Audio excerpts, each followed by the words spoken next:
Hey everyone, welcome back to K-Korner. It's Crown here with some amazing stories to share. From a wild summer camp experience to a dramatic encounter at a store, a casino adventure, and a parking lot showdown, we've got it all.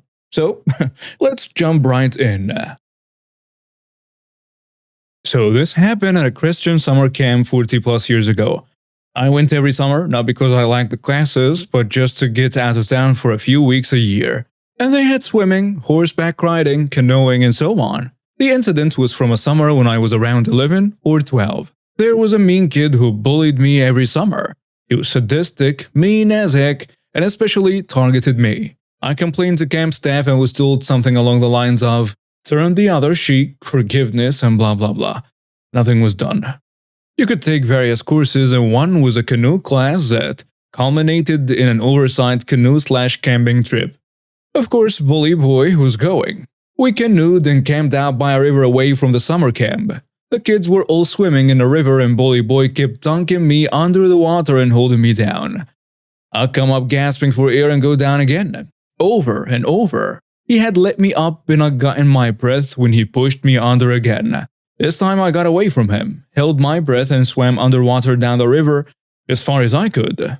When I came up, I saw him and some of the other kids looking frantically for me. I took another big breath, submerged, and swam even further downstream and out of sight. I climbed up on a bank and waited. And here is what I was told by other campers later, as I didn't witness this part. After looking for me and not finding me, the kids started to panic and got a counselor. How a bunch of kids were left unattended long enough for this to happen, I still don't know. Bully Boy told the counselor that we'd all been swimming and I'd disappeared. The other kids ratted him out, said that he'd drowned me, and a full-on panic ensued. Staff from the main campground were called and a search party began, while Bully Boy cried thinking he killed me. I'm not sure how long the search lasted, but it must have seemed like forever until I was found down the river on a bank. I played it up big time, acting all upset and shivering. I told the counselor that Bully Boy had held me underwater and I couldn't breathe. And the next thing I knew, I was on the side of the river and had thrown up a bunch of river water and didn't know where I was. Back at the main camp, all the management had assembled for a meeting. Bully Boy approached me and tried to apologize, and I acted all freaked out and hid behind an adult. His parents were called and he was sent home and banned from ever attending a camp. My parents were called and the camp leader must have freaked out when my mom answered law offices, as she was my attorney father's secretary. I talked to my parents and said I wanted to stay at camp, and they were fine with it. No lawsuit, my parents weren't litigious. The rest of the summer went great without Bully Boy there to harass me. I attended for a few more years until it was time for me to part ways. I hadn't thought of this much since then, and I wish I'd asked my parents about it. My mom has passed and my dad has dementia, so I won't get their take on the situation. Note, my parents weren't religious. I went to the camp because my favorite cousin went and I wanted to go. I wonder if Bully Boy ended up in prison. That sadistic little sociopath. A bit of backstory. When I was 14, mom and dad left me and my brother 10 at home due to a business trip. My auntie would check up on us every day to see if we needed anything and to see if we hadn't died yet. I have this condition with my skin that makes it all rubbery. We live in a small town where nearly everyone knows everyone. And now on to the story. At about day 4 of us at home, we were running low on supplies. So I asked my auntie for money to get some key stuff like bread, eggs, and milk. She agreed, as I could also go there to pick up my medicine, which I do monthly anyway. So as I get there, I see her, the stereotype Karen followed by her 3 kids, looks like ranging from 1 to 5 in age. I think nothing of it because we live on the edge of our town and she might be new to the place. Plus, she would have come anyway cause this store is the only one with a pharmacy in it. So I park my bike and head inside the store. But as I walk in, she gives me a look. Strange, but okay. I live in a white neighborhood and I have a darker skin color. So new people look at me all the time. I'm used to it. I head inside. And as I walk around, I notice that she's kind of following me. No big deal. Maybe she wants the same stuff as I do. I turn the corner and pick up my medicine from the counter and head towards the checkout. As I do this, I put the medicine in my bag. Now the woman comes to the checkout and is directly behind me. I was still closing up my backpack and she sees the supposed drugs. She starts screaming out at the top of her lungs, "Call the police, call the police." This sets her kids off as well, and they start crying. The manager, my best friend's dad, comes rushing over to see the commotion, and by the time he comes over, she's dialing 999. "Ma'am, what happened?" "This kid had been stealing." She starts fake crying that sounds so unreal, I start to crack up. "What the heck you laughing for, you witch?" "She slapped me. She freaking slapped me." I was in shock. "Ma'am, calm down. We can sort this out. What has he been stealing?" The manager asks her. Karen, sniffling, "He's got drugs in his backpack. I saw a box with about 40 pills inside." The manager, knowing she's an idiot, "Open up your bag, boy. Let's see what you have inside." And after that, never set foot in my store again. One thing that I also forgot to mention, the manager teaches drama at my school, and I'm one of his best students. "Sorry, sir. I am so sorry. I just wanted to have a bit of fun, sir. Please let me come back, sir. I come here to pick up my medicine for my skin condition every month, sir. Please." Reluctantly, I gave my bag to him. He opens it up and finds my medicine. Karen has a smug look on her face. He shakes the box, grabs my bag, pulls me up and says, "Great acting. I'll give you an A-star for that performance when I see you on Tuesday." We both start laughing and then see the shocked look on Karen's face. How could you allow a 10-year-old kid drugs and then start laughing? "Well, you see, ma'am, those aren't illegal drugs. That's his medicine." By the time this was over, the police had arrived and we showed them the security footage of a grown woman slapping a minor. She got taken into custody and her kids went to CPS, because if she can slap me, who knows what she'd do to her own kids. There is one last part to this story. Remember when I said that my mom and dad went for a business trip? Yeah, the business that they own is a law firm.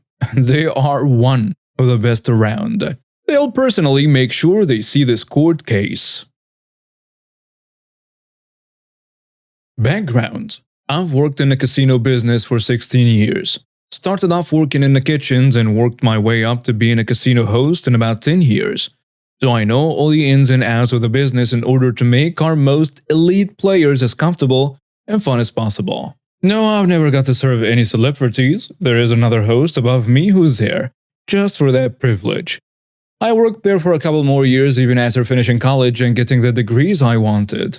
All help paid for by the casino for my loyal service. The scene. I'm out alone celebrating a promotion lined up for me in my new job that I've been working for the last 2 years. I was on good terms with everyone when I left and said hello and caught up with a few of them. Even getting free drinks from the service girls as a congratulations. Since I know how hard they all work, I tip everyone I meet very generously. Unfortunately, this means that my old patrons, players, and guests, you name it, also remember me. One in particular, that Karen treats everyone badly. I've known and hosted her for years, so I know everything she likes and hates. She's been banned on multiple occasions for harassing other players. Once, she threw one of those huge margaritas that you're supposed to share with 4 people off a balcony and gave another player who it hit a concussion. Of course, this lady spent so much money at the casino that the worst that happened was she got banned for a year and settled out of court with a lady she hit with a margarita. It sucks that she's one of the wealthier patrons of the casino, spending millions every year at our establishment. It always says she'll never come back because she never wins, and the service is bad, mainly in regards to me despite doing everything she has ever asked of me exactly as she asked. So she sees me having a drink at one of the bars and decides to try and ruin my good time. "Hey, why haven't I seen you in a while?" "Oh hey," feeling like I'm glad to see her. I'm really not. I'm just out having a few drinks, figured I'd check out my old stomping grounds. "How have you been?" She rolls her eyes at me like I'm boring her to death. Nothing I haven't seen before, and she interrupts me. Her face and attitude change are like she's some high-class witch talking down to a peasant. Something I see a lot of rich people do. Great. Since you aren't doing anything, go cash out my chips for me. Those witches behind the counter won't pay me out since I'm over the cash-out limit. And I left my license upstairs back in the room they gave me. I never understood why people don't carry ID on them in a casino. This is a problem that happens way too often. So people, carry your ID at all times. Also, there is a certain threshold of money that the cashiers are not allowed to cash out without proper ID. It's really not a big deal, it's mainly for in-house auditing, and in no way has to do with taxes. Those are mainly jackpots and promotional winners. We try to make things easier, but some people live to make others' lives difficult. Just like Karen. I tell her, I would, but I really don't want to. Just shut up and do what I tell you. Or are you too stupid to follow simple instructions? Get it done, or I'll find out where you do work, and not only will I get you fired, but you'll be living in the gutter for the rest of your life. It takes everything I have not to snap. So I bite my tongue as I start to come up with how I'm going to get back at this woman.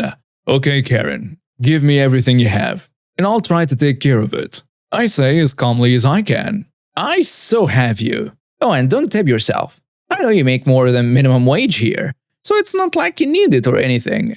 I'm not comfortable tipping myself with clients I'm on the best terms with, but I'm ready to snap with this woman.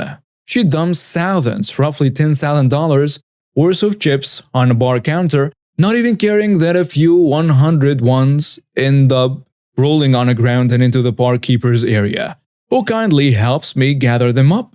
She leaves and I'm shaking in fury until I calm myself enough to go through with my plan and start gathering all the chips into a couple racks that were conveniently nearby. The barkeep, Chris, fake name, asks if I'm okay. Haven't seen the whole exchange.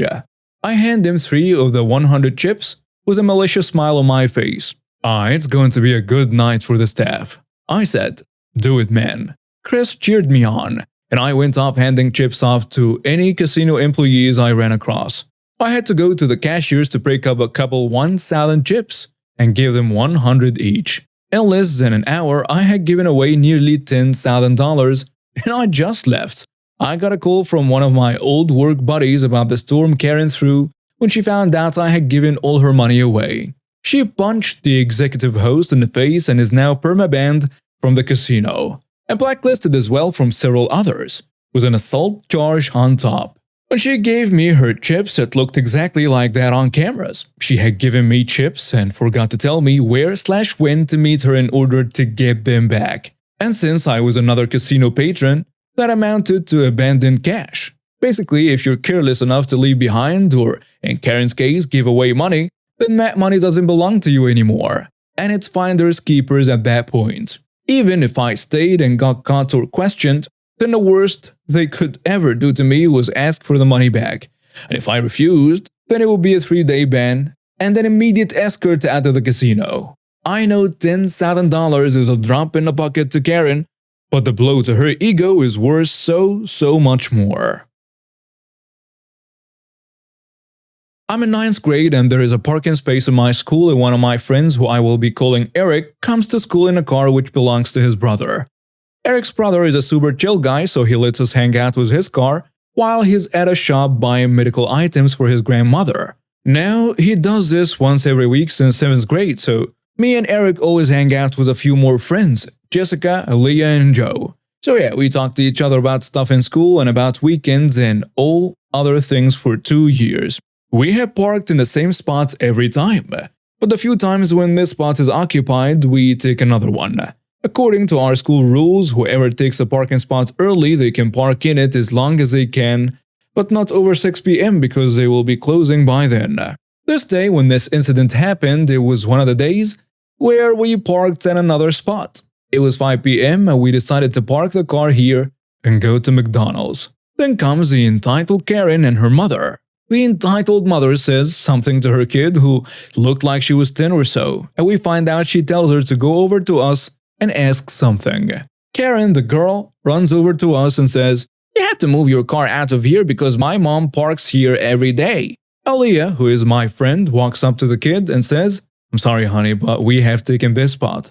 Tell your mom to park somewhere else." And yes, there was a lot more space there. We just didn't want to move the car because of 2 reasons. 1. Eric's brother has already left to Max, and we would have to call him to come back and move the vehicle as he is the only one who can drive. 2. We had to leave as soon as possible because we needed to finish eating and take the car before the school closed. Makes sense, right? So the kid conveyed what my friend said, and the entitled mother was not okay with it. She left her car on the corner of the road and then she came to us and said, "Which one of you said I can't park here?" Aliyah said, "It was me, ma'am. What's wrong?" "Are you R-word?" Yes, she used the R-word. So, when she said that, Joe got really angry and said, "Ma'am, you can't use that language. We can park where we are comfortable." The entitled mother got really mad and caught his shirt and was shouting at him swear words. I stood up and said, "Listen here, ma'am, there are a lot of convenient spots you can park over here. Don't you dare touch us or you will be behind bars. This is a warning." Then she slapped me right in the face and said, "I'm going to call the police and complain how rude and abusive you guys are." I said, "You're the rude and abusive one here. When the police come, you're getting arrested. Go ahead." She murmured swear words at me and my friends and started dialing the police. "Hello?" She said the address. "A bunch of school kids here are abusing me and my kids. They said they will not give me space and cursed at my daughter." Yes, she freaking lied. What a witch. I was being as chill as I could be. We were waiting for 10 minutes and the police finally came. The entitled Karen was in the car and her entitled mother then pointed at me and said, "This kid hit me and my daughter." Jessica says, "No sir, she's lying. He didn't lay a finger. She was the one who slapped him." The police trusted the entitled mother though and got me in cuffs. I said, "Sir, can't you check the cameras?" Police says, "Seems about right, come on entitled mother." She refused at first and said I'm not going to waste my time on some kid or recordings, but the police told her that in this case she will be taken to court. She accepted and brought her kid. We met with the principal and asked her for the tapes. She gladly accepted and when we reviewed the recording, the entitled mother tried leaving and escaping 2 times but it didn't work. Then the police apologized to me for getting me in cuffs, and the mom was arrested for a few days. That was crazy. Real crazy. I feel bad for the kids who belong to these kinds of people. And that's a wrap. Thanks for joining me today at K-Korner. I hope you found these stories as intriguing as I did. Don't forget to like, share, and subscribe for more. Got a story of your own? Well, drop it in the comments. See you next time.